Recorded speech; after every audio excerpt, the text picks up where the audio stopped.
Louvado seja nosso Senhor Jesus Cristo, para sempre seja louvado.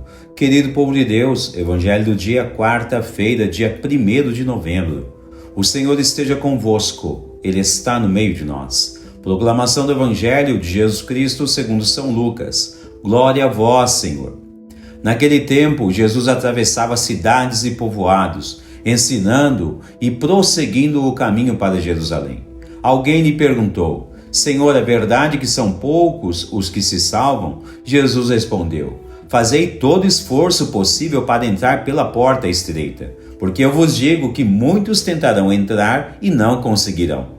Uma vez que o dono da casa se levantar e fechar a porta, vós do lado de fora começareis a bater dizendo: Senhor, abre-nos a porta. Ele responderá: Não sei de onde sois. Então começareis a dizer: Nós comemos e bebemos diante de ti, e tu ensinaste em nossas praças. Ele, porém, responderá: Não sei de onde sois. Afastai-vos de mim, todos vós que praticais a injustiça. Ali haverá choro e ranger de dentes, quando virdes Abraão, Isaque e Jacó, junto com todos os profetas no reino de Deus. E vós, porém, sendo lançados fora.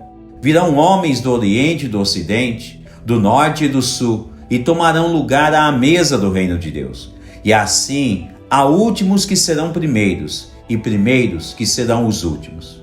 Palavra da salvação, glória a vós, Senhor. Querido povo de Deus, o cenário litúrgico de hoje toca-nos diretamente ao assunto da oração e a salvação do gênero humano. Todo ser humano necessita ser resgatado e caminhar rumo à salvação. Consequência, todos deveriam aprender a rezar pela sua salvação, de sua família e de tantas outras pessoas mais. A primeira leitura nos apresenta uma classe, uma espécie de classe de combustível oracional muito qualificado que nos motiva a rezar sempre.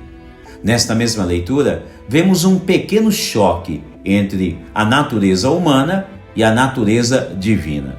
Por isso, São Paulo destaca a urgência da oração em espírito.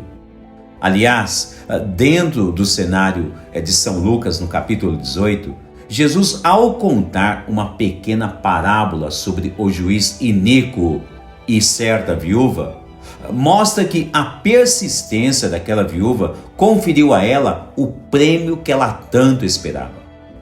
Por esta ótica, a chamada de atenção de São Paulo nos é muito oportuna, a fim de que nunca esmoreçamos na oração. Certamente que existe um elemento de grande motivação na visão paulina. Notem que, ao descrever o sujeito da oração, enxergamos o quanto somos ajudados até mesmo quando paramos para rezar.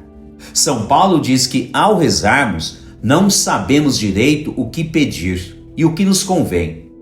Desta forma, é o Espírito Santo que nos auxilia e ainda aprimora ou ajusta aquilo que devemos pedir. O mesmo Espírito Santo pede em nós e por nós, significando que o próprio Deus nos ensina o que devemos pedir em determinadas ocasiões de orações. Que coisa fantástica! Logo, se formos dóceis ao Espírito Santo em nossas orações, o mesmo Espírito nos mostra, nos revela o que devemos pedir. E se assim o fizermos, não devemos ter dúvidas de que nossos pedidos serão todos atendidos. Na Suma Teológica, questão 83, no artigo 5,16, Santo Tomás de Aquino responde se devemos pedir algo determinado. No artigo 5, ele diz que quando Deus nos inspira a pedir algo, não precisamos determinar nosso pedido, pois os bens que Deus nos conceder serão aqueles que nos santificarão. Continua ainda Santo Tomás no artigo 16 e diz: basta ao ser humano ser verdadeiro adorador em espírito e em verdade. Então, dentro deste cenário, lembremos ainda de São João Maria Vianney.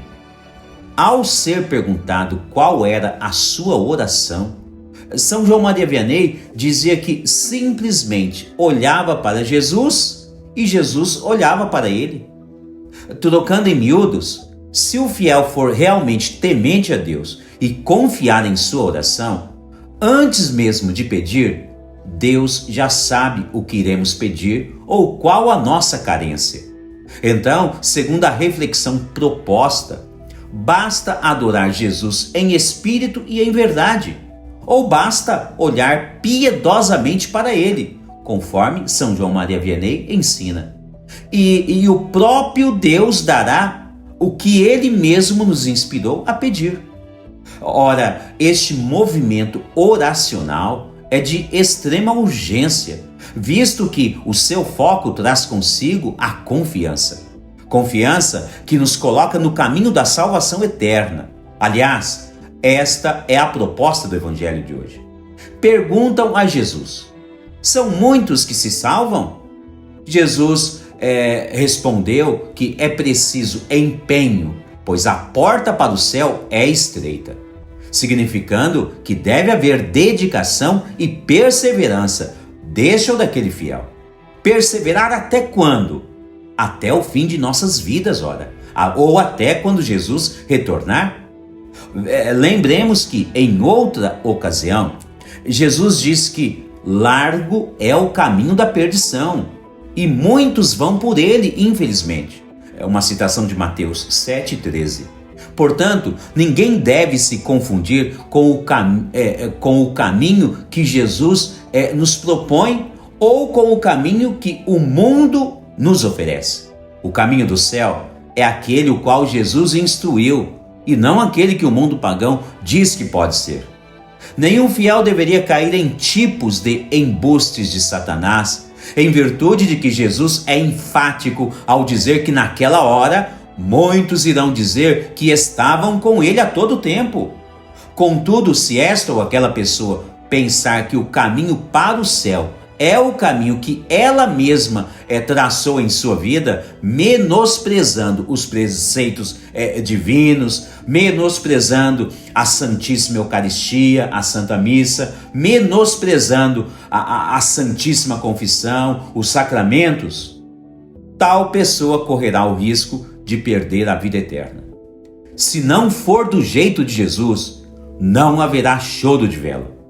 Diz Jesus que naquela hora haverá choro e ranger de dentes.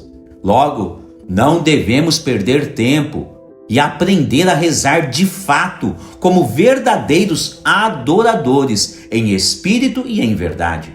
Se assim for a nossa oração diária e persistente, como a da viúva citada como exemplo nesta reflexão de hoje também, então o próprio Espírito nos fará pedir sempre a salvação eterna, aquela que Jesus veio nos trazer, e não aquela a qual o ser humano inventou como sendo tipos de salvação.